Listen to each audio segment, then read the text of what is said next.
मुकाबला में आप सबका एक बार फिर स्वागत है और मैं मेहमानों से आपको सबसे पहले मिलवा दूं। हमारे साथ मृगांका सिंह जी जुड़ रही हैं जो कि कैराना से भारतीय जनता पार्टी की उम्मीदवार हैं।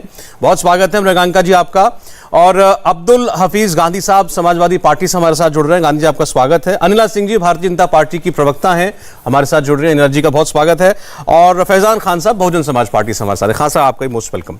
केंद्रीय मंत्री अनुराग ठाकुर सपा के बहाने राजनीति के अपराधीकरण पर बोले तो एक बड़ा सवाल खड़ा हुआ, क्योंकि उत्तर प्रदेश की मौजूदा सरकार ये क्रेडिट लेने का काम करती है कि पिछले वर्षों में जो उत्तर प्रदेश की छवि बन गई थी, जहां पर अपराधियों का बोलबाला था, वो लॉ एंड ऑर्डर को ठीक करने में योगी सरकार कामयाब हुई और ये उनकी बड़ी उपलब्धियों में से एक है। तो जब नाहिद हसन कल गिरफ्तार हो गए कैराना से, बीजेपी के समाजवादी पार्टी के और उम्मीदवारों के जब नाम सामने आए तो योगी जी बोले कि यह है सपा गठबंधन का असली चेहरा, जहां पर अपराधियों को, माफियाओं को, हिस्ट्री शीटरों को, इनको टिकट देना ये इनको सामाजिक न्याय लगता है।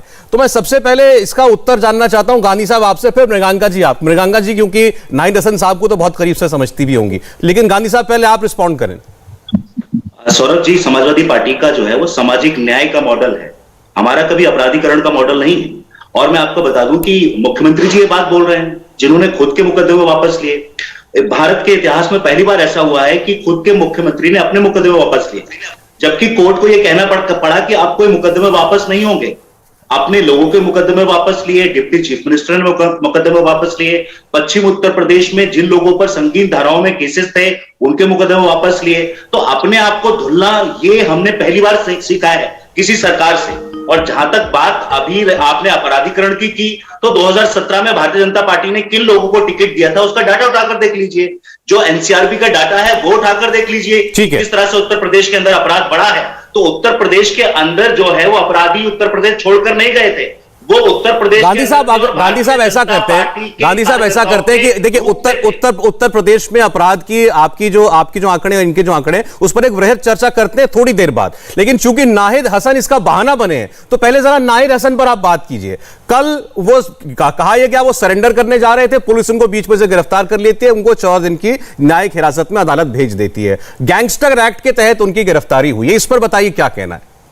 देखिए, गैंगस्टर एक्ट कब उन पर लगा था?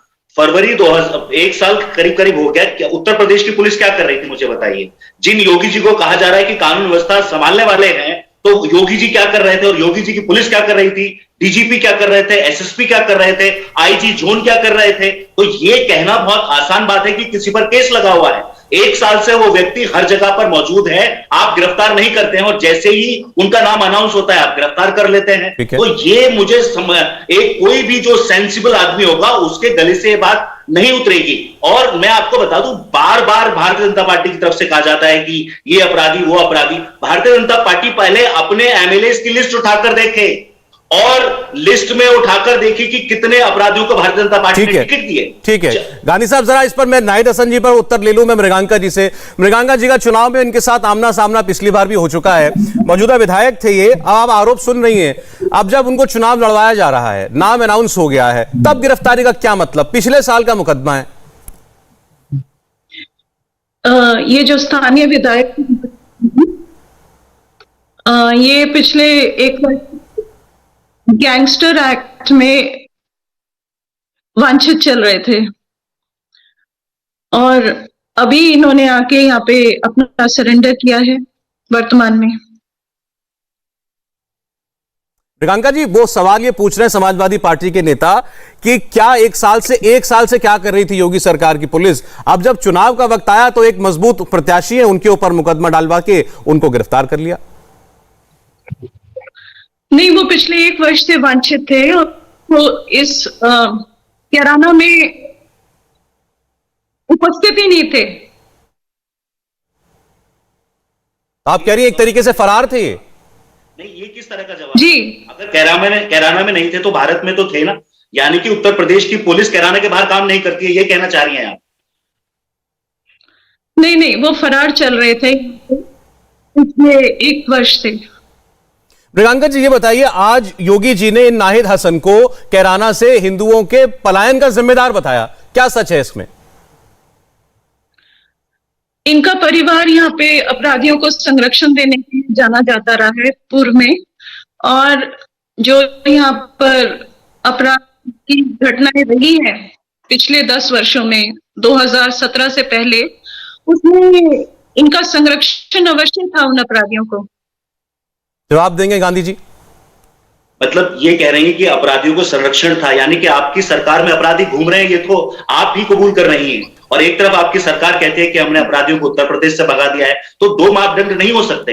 एक तरफ आप कहते हैं कि अपराधियों का संरक्षण है, यानी कि अपराधी हैं, कैराना में हैं, उत्तर प्रदेश के अंदर हैं, यानी कि आपकी सरकारें भी मिलकर उनको संरक्षण दे रही हैं। हमारा सीधा सीधा सवाल है कि गैंगस्टर एक्ट सिर्फ एक केस पे भी लग सकता है। ये सरकार की जो राजनीतिक द्वेष की भावना है, उसके तहत आप कुछ भी लगा लीजिए, ये तो अदालत को फैसला करना है। और जो आज भारत का कानून है कि जब तक आप 2 साल से ऊपर कन्विक्ट नहीं हो जाते, तब तक आपको इलेक्शन लड़ने के लिए मना नहीं किया जा सकता। लेकिन हाफिज साहब, आज तो आपके जो आपके लीडर हैं अखिलेश यादव जी, प्रेस कॉन्फ्रेंस में उनसे नाहिद हसन का सवाल पूछा गया, उन्होंने कहा ठीक है गिरफ्तार कर लिया है तो हम इनके परिवार के जिस व्यक्ति पर कोई आरोप नहीं होगा उसको टिकट दे देंगे। तो क्या अब इनका टिकट कैंसिल हो रहा है?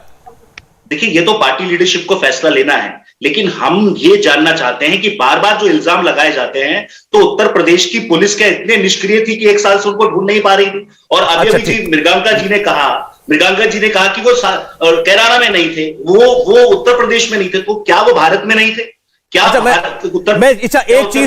चीज पर जो इनका आरोप है आप जवाब दीजिए, फिर मैं अनिला जी के पास जा रहा हूं। ये बताइए, नाहिद हसन पर जो आरोप लगे हुए हैं, इनका कहना है कि ये एक अपराधी छवि के व्यक्ति हैं और अपराधी प्रवृत्ति के व्यक्ति हैं, अपराधियों को संरक्षण देने वाले व्यक्ति हैं। आपका कहना क्या है कि ये सारे पॉलिटिकली मोटिवेटेड केसेस हैं?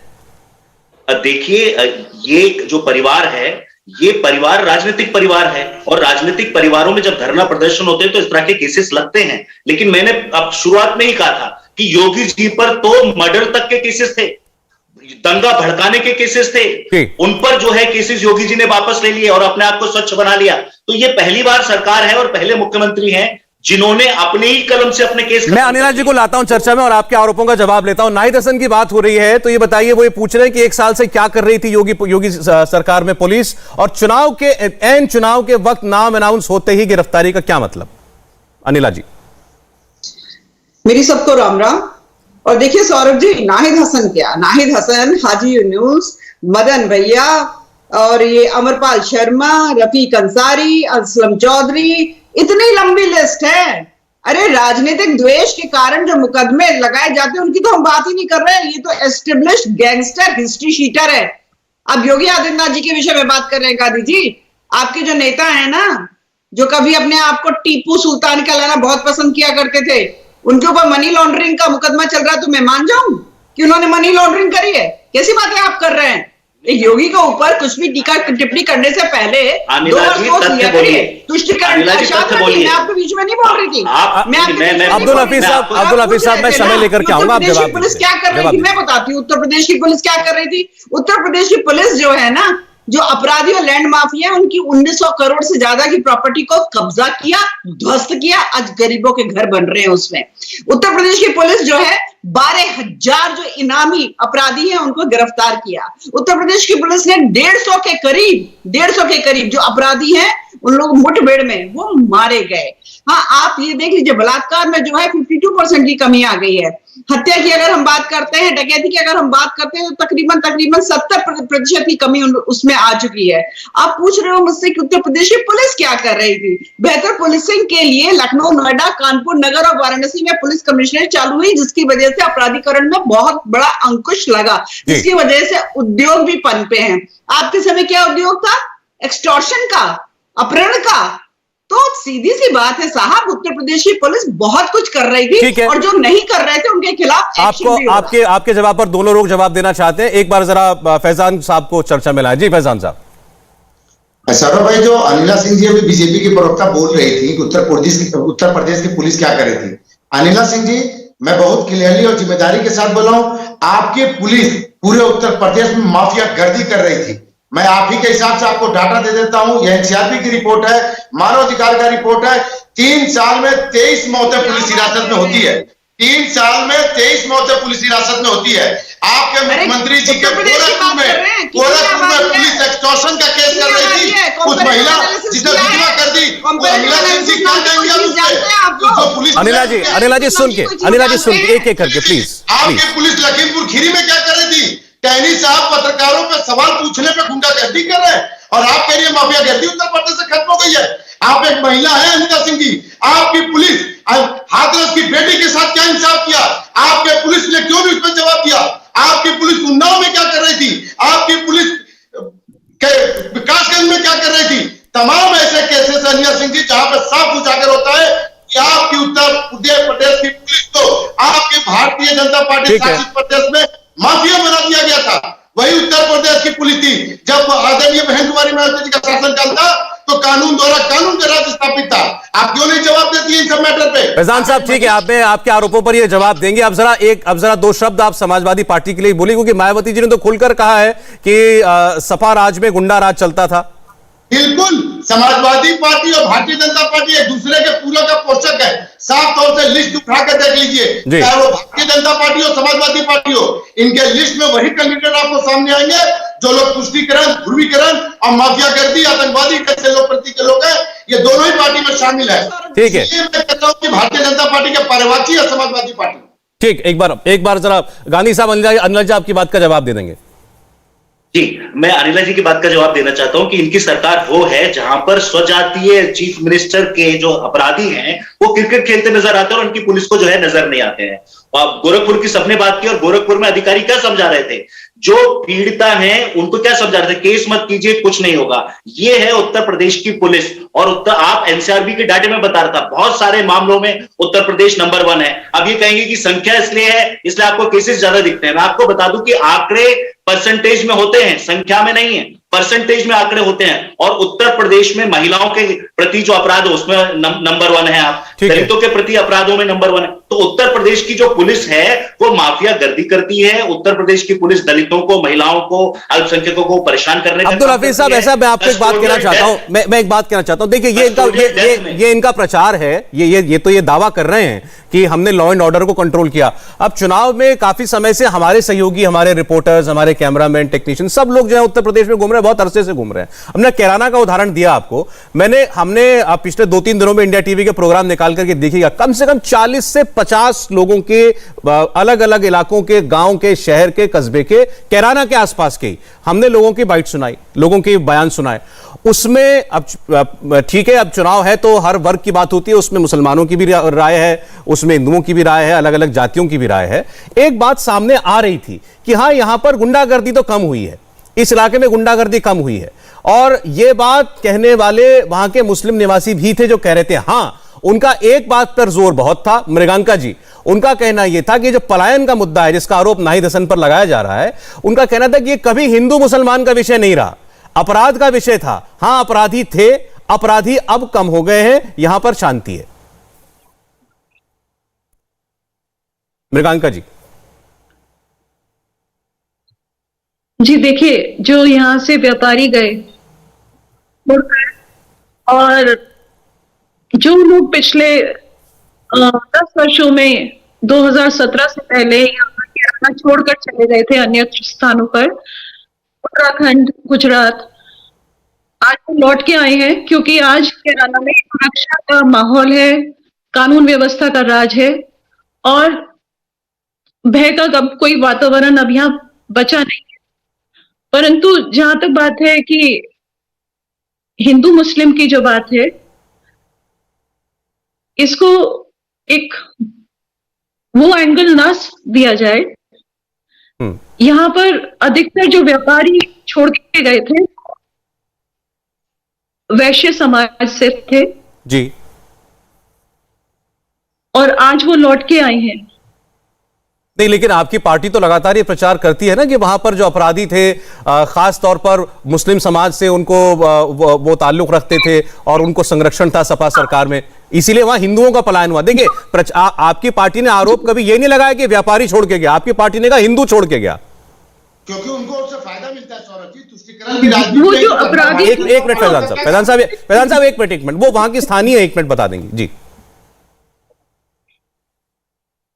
जो अपराधी तत्व थे जिनके कारण ये स्थिति पैदा हुई थी, वो अवश्य एक धर्म संप्रदाय से थे। अच्छा, ठीक है, लेकिन अभी आपने खुद कहा कि इसको हिंदू मुसलमान वाला एंगल नहीं देना चाहिए। जो गए थे वो अपराध की वजह से गए थे, खौफ की वजह से गए थे। अनिला जी इसमें कुछ जोड़ रही है, फिर अब्दुल हफीज साहब। अनिला जी बताइए। देखिए ऐसा है सौरभ जी, कोई भी वो तस्वीर नहीं भूल पाएगा। आज मृगांका जी हमारे पैनल पर बैठी हुई हैं, इनके जो पिताजी हुकुम सिंह साहब, बड़े प्यार से हम लोग सब उनको बाबूजी बुलाते थे। एक बड़ी शख्सियत पश्चिमी उत्तर प्रदेश की, और जब वो नहीं रहे तो बहुत बड़ी क्षति भी थी पश्चिमी उत्तर प्रदेश की। समाजवादी पार्टी की सरकार थी और वो इस चीज की आवाज उठा रहे थे कि कैराना में इतनी जाति हो रही है, हिंदुओं के साथ इतनी जाति हो रही है, खौफ के कारण ना उन्हें काम करने दिया जाता है, ना उनकी दुकानें खुलने दी जाती है, बहन बेटियां सुरक्षित नहीं है, यहां से हिंदू पलायन कर रहे हैं, इनको रोकिए, इनको सुरक्षा दीजिए। और आपको याद होगा, डंडा, लाठी, पानी की बौछार, बुजुर्ग थे, यह करवाया था समाजवादी पार्टी की सरकार ने। नहीं जी, लेकिन अभी आपके सामने मैं कुछ नहीं कह रहा हूं। मृगांका जी ने खुद कहा कि वो जो मामला था अपराध का था, उसमें हिंदू मुसलमान वाली बात नहीं थी। अभी आपने खुद कहा कि वहां हिंदू पलायन कर रहे थे, हिंदू पलायन कर रहे थे, और बाकायदा नंबर दिया गया है कि भाई इतने लोग, इतने परिवार जो हैं खौफ के कारण वहां से चले गए। अरे वो ये समाजवादी पार्टी में पता नहीं है क्या मंदिरों में जो है भजन कीर्तन नहीं गा सकते थे? मंदिर आप ये कहना चाहते हैं कि इनकी सरकार में, इनकी अखिलेश यादव की सरकार में, सौरभ जी इनकी कैंडिडेट्स की लिस्ट, मैं ये जानना चाह रहा हूं, एक सेकंड, बीएसपी और समाजवादी पार्टी आरएलडी गठबंधन की लिस्ट निकली है, देख लीजिए तुष्टिकरण की राजनीति। अच्छा ठीक है, एक सेकंड आता हूं, मैं उस पर भी आता हूं। अनिला जी एक बात क्लियर कीजिए, क्या आप ये कहना चाहती हैं कि सपा सरकार में, क्या आप ये कहना चाहती है सपा सरकार में अपराधियों के निशाने पर केवल और केवल हिंदू थे और किसी धर्म के नहीं, और कोई लोग नहीं? बिल्कुल। अच्छा, त्रस्त था जीवन हिंदुओं का। और आपको एक बड़े मजे की बात बताऊं, ठीक है, 2012 में जब पूरी साजिश रची गई कि पिताजी को और चाचा जी को किनारे लगाओ और भैया जी को मुख्यमंत्री बनाओ, तो एक नारा चला था, टीपू को अब बनवाएंगे हम सुल्तान। ठीक है, टीपू को हम बनवाएंगे अब सुल्तान। और जब वो मुख्यमंत्री बन गए तो कहा कि बन गए देखो हमारे भैया टीपू सुल्तान। और टीपू सुल्तान कौन था?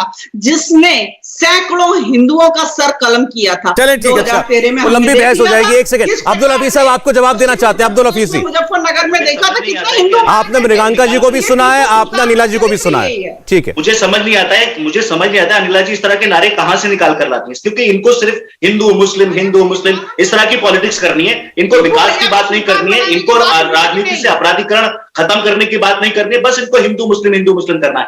मैं सौरभ जी आपको बता दूं, मृगांका जी जहां पर बैठी हुई हैं, हुकुम सिंह जी ने खुद कहा था कि जो पलायन का इशू है वो बिल्कुल इशू नहीं है, और जो इशू उठाने की बार बार भारतीय जनता पार्टी करती है, ये हुकुम सिंह जी ने कहा था। और मैंने उनको कहते हुए सुना है कि वो गलत इशू है जो बार बार भारतीय जनता पार्टी उठाती है। इस तरह का कोई भी यहां पर मुद्दा नहीं है। नहीं, अब्दुल हफीज साहब, मृगांका जी इसकी सबसे बड़ी गवाह हो सकती है, लेकिन मुझे भी याद है पूरी एक बाकायदा लिस्ट थी, उसमें कई सौ नाम आए थे।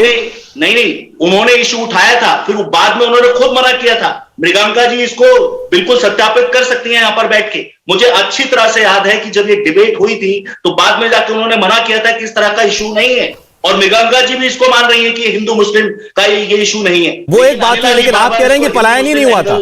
आप तो कह रहे हैं पलायन ही नहीं हुआ था। ये हुकुम सिंह जी ने खुद कहा था कि इस तरह का इशू अभी पूछ लेते हैं, अभी मैं अभी सामने देखिए, इसमें तो इंतजार करने की जरूरत ही नहीं है गांधी साहब, इसमें इंतजार करने की आवश्यकता है क्या? मृगांका जी बैठी है हमारे सामने, मृगांका जी बताइए। अनिला जी आपकी पार्टी करती है गलत। अब्दुल हफीज साहब, मैं कह रहा हूं मृगांका जी से बड़ा इसका गवाह और कौन हो सकता है, वो ही बता देंगी। मृगांका जी बताइए, क्या बाद में स्वर्गीय हुकुम सिंह साहब ने इस बात से इनकार किया था कि ऐसा कोई मुद्दा था ही नहीं?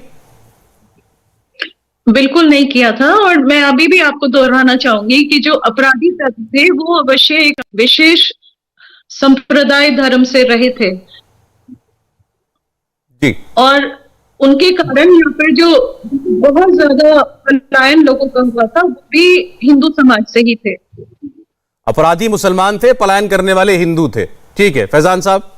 अधिकतर आप एक बात देखिए सौरभ जी, कि मेरठ में भी इस सरकार में पोस्टर लगे थे कि हम घर छोड़ के चले जाएंगे, तो क्या आप उसे हिंदू मुस्लिम कर देंगे? क्या ये सरकार हिंदू मुस्लिम करा रही है?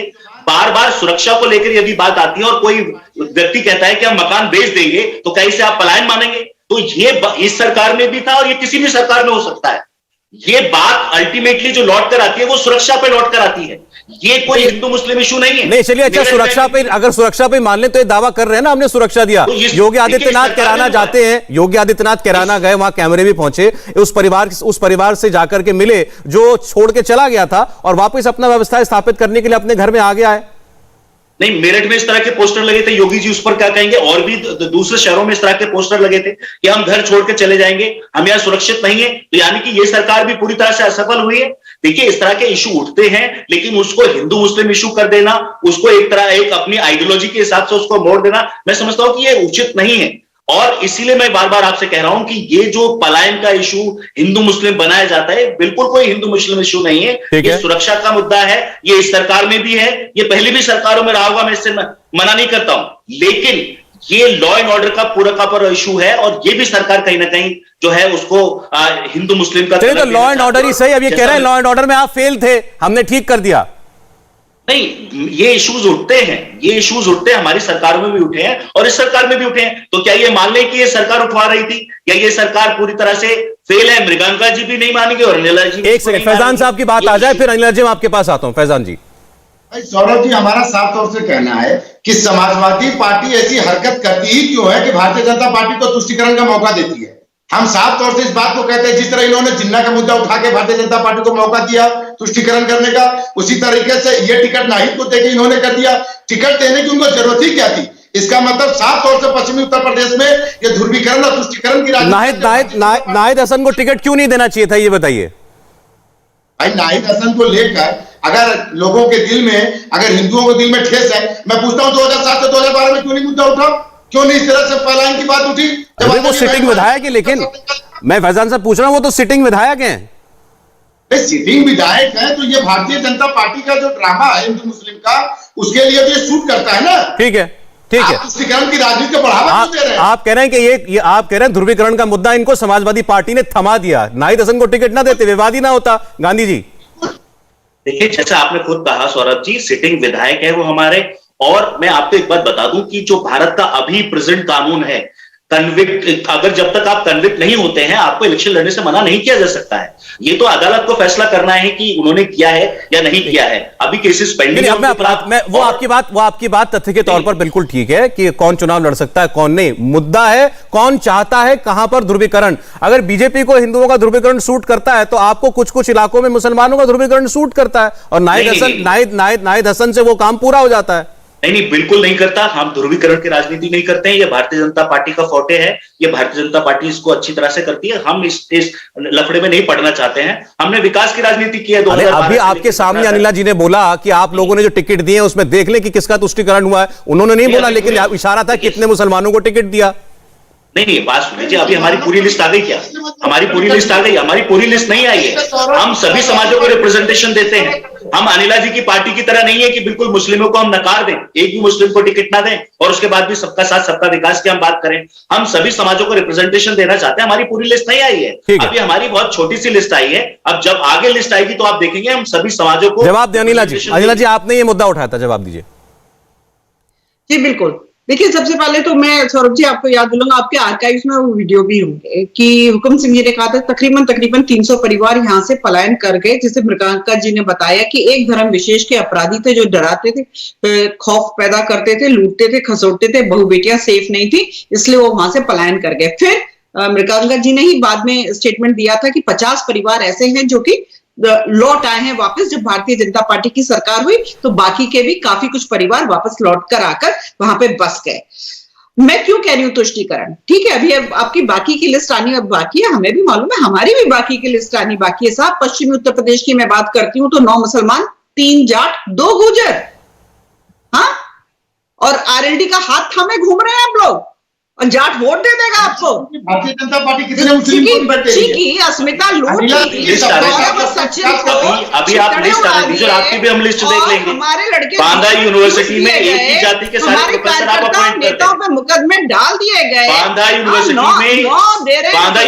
में एक ही जाति के सारे प्रोफेसर को आपने की सरकार में। एक सेकंड अनिला जी आपका आरोप क्या है? एक सेकंड, अब्दुल हफीज साहब, एक मिनट, आपका आरोप क्या? आपका आरोप है कि इतने मुसलमानों को टिकट क्यों दिया? नहीं, मैं तो कह रही हूँ तुष्टिकरण की राजनीति, फिर वही दिखा रहे रंग ढंग। फिर आपसे पूछ रहे ना पलट के, अच्छा नहीं, वो आपसे देखिए पहले थे वही आप है। ये तो साफ कह रहे हैं कि हम तो हिंदू मुसलमान सबको टिकट देंगे और हिंदुओं में भी सारी जातियों को, सारे वर्गों को समान रूप से टिकट देंगे। वो आपसे पूछ रहे हैं आप कितने मुसलमानों को टिकट, आपकी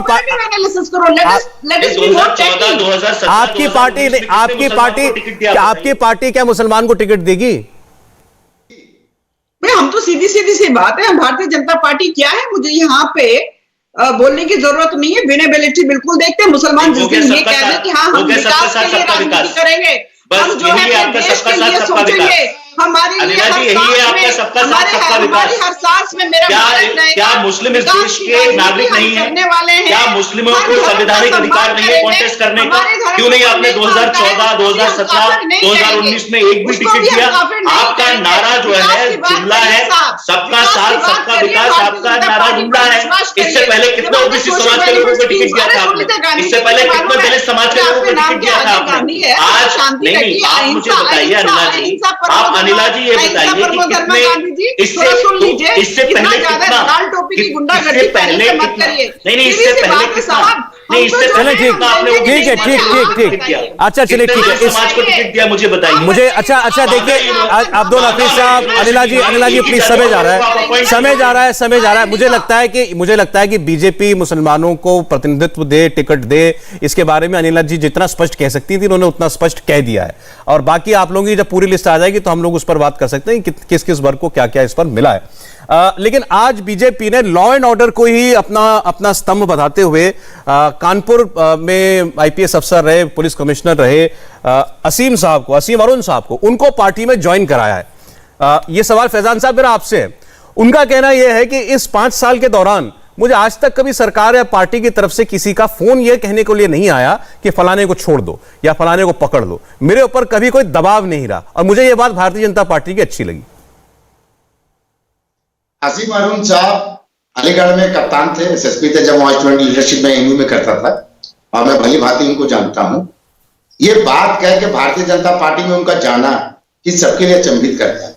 कैसे लोग जो पब्लिक और सर्वेंट सर्विस में हैं वो इस तरह की बातें की और भारतीय जनता पार्टी में शामिल होना, मुझे ये समझ में नहीं आ रहा है कि आजकल ये दौर जो चल रहा, अमित शाह जी ज्वाइन करा रहे हैं AK शर्मा जी को वीआरएस दिलाकर, योगी आदित्यनाथ जी 2 कदम उनसे आगे बढ़कर उत्तर प्रदेश में असीम अरुण साहब को 8 साल पहले वीआरएस दिलाकर ज्वाइन कराते हैं। तो ये इनकी आपसी भिड़ंत जो है अमित शाह जी की, योगी आदित्यनाथ जी की साफ तौर से दिख रही है। भैया क्या सर्विस अगर उनको अच्छे ही है तो उनको सर्विस करने दिए होते, उन्हें भारतीय जनता पार्टी में शामिल कराने की क्या जरूरत है? मेरे ख्याल से जिस पोस्ट पे वो थे वो ज्यादा काम कर सकते थे पब्लिक के लिए, लेकिन भारतीय जनता पार्टी में शामिल होकर उन्होंने अपनी सोच को जाहिर कर दिया कि वो भी उत्तर प्रदेश में तुष्टिकरण की राजनीति कर रहे हैं और खामा में वो जो अपना वीआरएस करके योगी आदित्यनाथ जी का अमित शाह जी को डाउन करने के लिए कि 6 महीना पहले वो वीआरएस दिला दिया कि शर्मा जी को, उससे बढ़कर योगी आदित्यनाथ जी दिला दिए। ठीक है, ये समय से परे है। इस पर बसपा को भी ऐतराज है, सपा को भी ऐतराज है। आज प्रेस कॉन्फ्रेंस में अखिलेश यादव जी ने, अनिला जी, इस प्रश्न पर यह कहा कि वो चुनाव आयोग से मांग करते हैं कि पिछले 5 वर्षों में आईपीएस अफसर रहे असीम अरुण जी के साथ जितने अधिकारियों ने काम किया है सबको इस वक्त हटाया जाए ड्यूटी से, क्योंकि उन पर भरोसा नहीं किया जा सकता। वो बिल्कुल इलेक्शन कमीशन के पास जा सकते हैं, अपनी बात रख सकते हैं और फिर इलेक्शन कमीशन जो तय करेगा वो इलेक्शन कमीशन तय करेगा। परंतु इस प्रकार का अभी तक कोई कानून नहीं है कि अगर आपको जैसे वीआरएस या रिटायरमेंट जो भी अधिकारी ले लेता है उसके बाद वो चुनाव नहीं लड़ सकता, क्योंकि कहीं नहीं लिखा हुआ कि कोई कूलिंग टाइम होना चाहिए। तो जब इनको अपने पार्टी में लेने होते हैं इस प्रकार के लोग तो इनको कोई कानून या कोई भी एथिक्स और ये सब समझ में नहीं आता है। जैसे दूसरे राजनीतिक दल के विषय में बात आती है इनको बहुत सारे एथिक्स समझ में आ जाता है। और असीम अरुण साहब जो हैं क्योंकि दलित समाज से आते हैं इसलिए परेशानी हो रही है अखिलेश यादव जी को।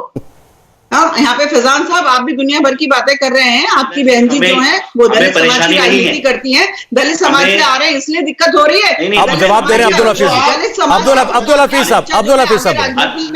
अनिला जी हमें कोई परेशानी नहीं है, आपको दिक्कत हो रही है, हमें कोई परेशानी नहीं है, लेकिन हमें परेशानी यह है कि निष्पक्ष नहीं है। आज ब्यूरोक्रेसी का पॉलिटिसाइजेशन कर चुके हैं। कैसे पता निष्पक्ष नहीं है? इसका मतलब इलेक्शन मैं बताता हूँ कैसे नहीं है। उन्होंने इलेक्शन वीआरएस कब लिया था, कब उन्होंने अनाउंस किया था, उसके बाद भी वो वर्दी पहने रहे, उसके बाद भी वो वर्दी पहने रहे। क्या ये औचित्य था, क्या ये नैतिकता थी? जब उन्होंने वीआरएस अनाउंस किया था कि मैं ले चुका हूं और मैं अपनी आस्था बीजेपी में जता चुका हूं, उसके बाद भी वर्दी नहीं उतारी थी उन्होंने, अब जाके उन्होंने वर्दी उतारी है। तो किस तरह की नैतिकता की बात करते हैं?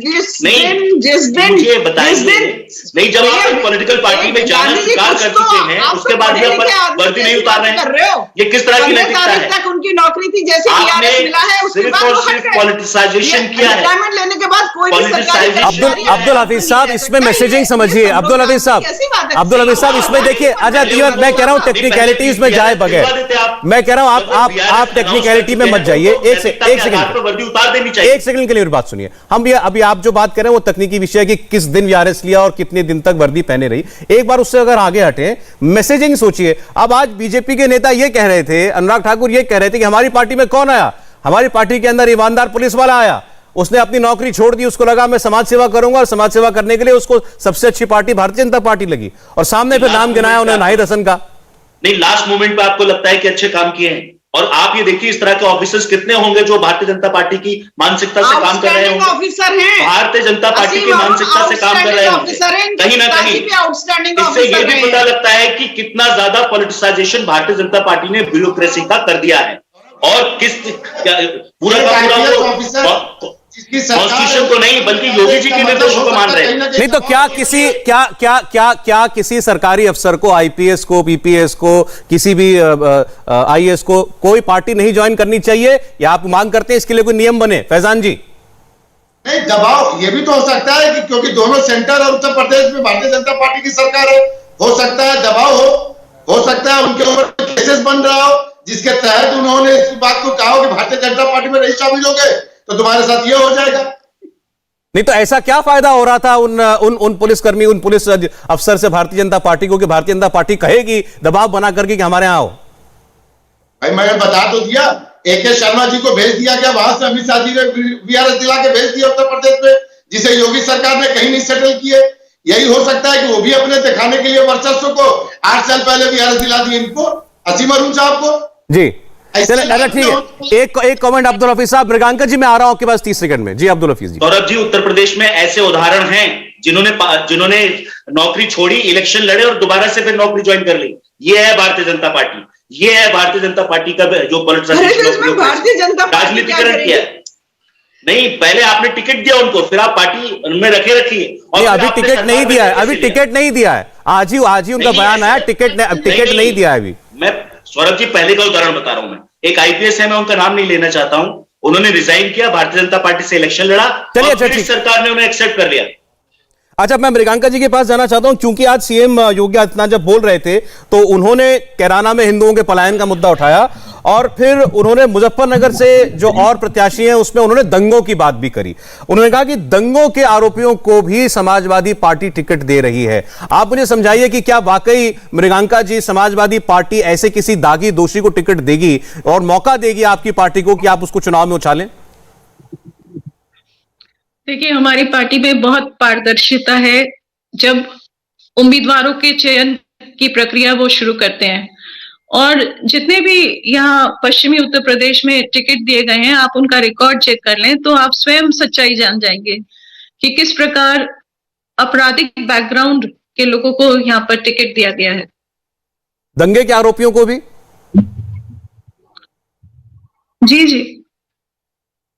अब्दुल हफीज जी, भारतीय जनता पार्टी के दंगे के आरोपी थे, उनको तो भारतीय जनता पार्टी जो है वो साफ कर चुकी, केसेस वापस ले चुकी है। तो ये सरकार पे यकीन नहीं किया जा सकता किसी तरह से। और आप देखिएगा कि 38% जो है इनके दागी विधायक थे, उनको दोबारा से रिपीट कर रहे हैं।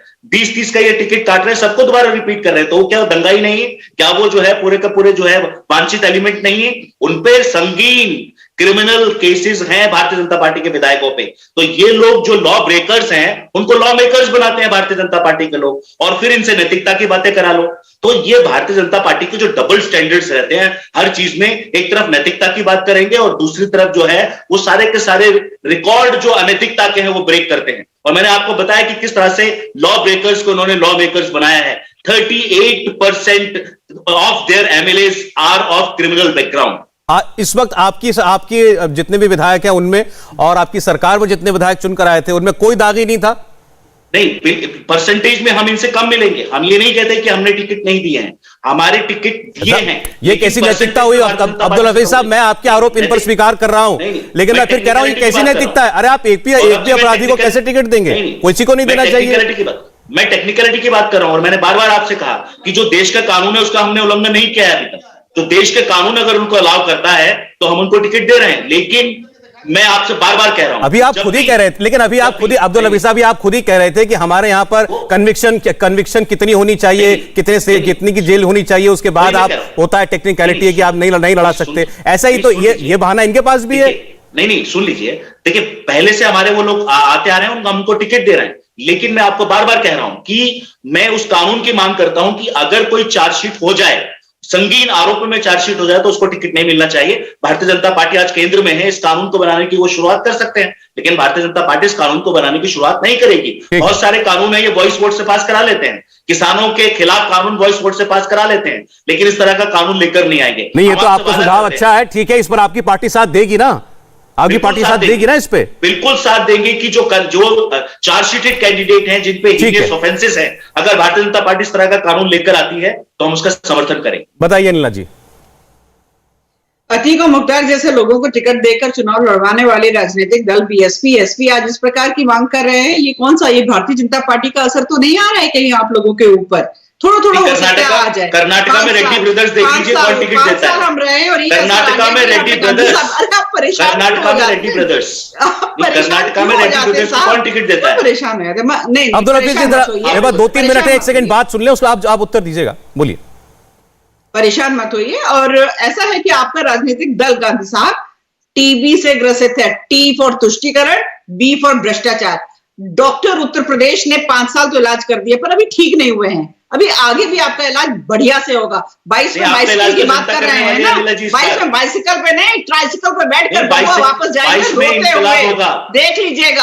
इस प्रकार की भाषा हमारे योगी आदित्यनाथ जी के लिए, हमारे नेताओं के लिए आप लोग इस्तेमाल कर रहे हैं ना। उत्तर प्रदेश की जनता जो है आप लोग को सोचो आएगी। यहाँ विकास की राजनीति करी है, यहाँ विकास की राजनीति हमने करी है और आपने क्या किया? बर्बादी। कौन सा विकास आपने उत्तर प्रदेश के अंदर किया बताइए? तुष्टीकरण, भ्रष्टाचार नहीं चाहिए उत्तर प्रदेश को। महिलाओं को सुरक्षा चाहिए, महिलाओं को सुरक्षा। फैजान खान इसी मुद्दे पर बोल रहे हैं क्योंकि अंगला जी आपने सपा बसपा को एक ही टोकरी में रखकर बात की, इसलिए फैजान खान।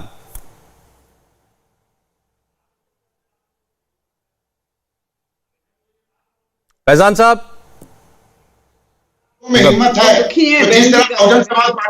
जिस तरह बहुजन समाज पार्टी ने कहा कि हम किसी भी माफिया को टिकट नहीं देंगे, दोनों ही दल मेरे सामने बैठे हुए, कोई एक दल अनाउंस करके दिखा दे कि हम किसी माफिया प्रकृति के लोगों को टिकट नहीं देंगे इस बार 2022 में। दूसरी बात, अनिला सिंह जी दूध का हिफाजत बिल्ली नहीं किया करती। गायब हो गए ना, उनका वीडियो ऑफ हो गया उनका। इनके यहाँ एससी का मतलब सतीश चंद्र हो गया, सतीश चंद्र मिश्रा।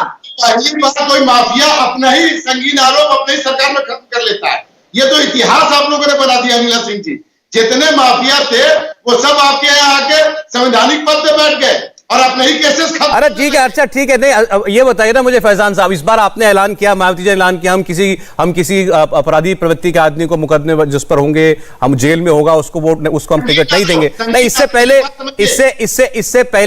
पहले यही मुख्तार अंसारी और इस टाइप के सारे लोग कहां से आए थे? आगे पार्टी में रहते ही रहे थे। साफ कर लेना, चलिए हम आपको किया है। अभी कहते भारतीय जनता पार्टी समाजवादी पार्टी। अच्छा, तो आप गंगा नहा लिए एक बार, एक चुनाव में अनाउंसमेंट करके आप गंगा नहा लिए। इसका मतलब कि ये लोग माफियाओं को टिकट देंगे, मतलब हम अनाउंस करेंगे तो हमारा पिछला इतिहास बताएंगे और इसके तहत ये लोग दोनों पार्टी माफिया को टिकट देंगे। ये कौन सी बात हुई सौरभ जी? चलिए ठीक है, लेकिन ये अच्छी बहस है और ये सुझाव यहां जो आया समाजवादी पार्टी के प्रवक्ता साहब की तरफ से कि कानून में बदलाव होना चाहिए और जो भी चार्जशीटेड अपराधी हो, संगीन व्यक्ति हो संगीन अपराधों में, उसको चुनाव लड़ने की अनुमति नहीं मिलनी चाहिए। वो कह रहे हैं कि भारतीय जनता पार्टी ऐसा कानून लाए और हम समर्थन करेंगे। मैं कहता हूं ये आज की इस डिबेट का सबसे अच्छा हासिल मुद्दा है हमारे लिए। बहुत बहुत धन्यवाद अनिला सिंह जी, अब्दुल हफीज गांधी साहब, फैजान साहब और मृगांका जी, आपका बहुत शुक्रिया। इंडिया टीवी हर वक्त हर जगह डाउनलोड करने के लिए सर्च करें India TV news Google play store या ऐप स्टोर पर।